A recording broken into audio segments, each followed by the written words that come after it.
खबर शामिल करते हैं ओकाड़ा से शेख नदीम शहराज की। जमात अहले सुन्नत की मुख्तलिफ तंजीमों के जन्म से एक बहुत बड़ी रैली का अहतमाम किया गया। रैली में शुरा की तादाद हज़ारों में थी।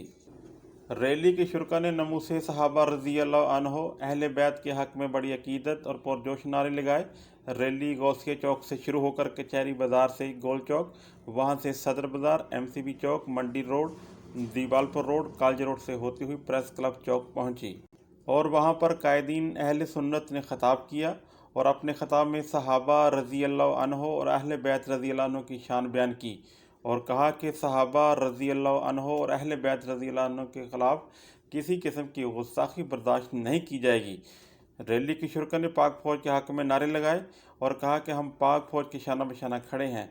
ख़ताब के बाद रैली पुरअमन तौर पर अख्ताम पजीर हो गई।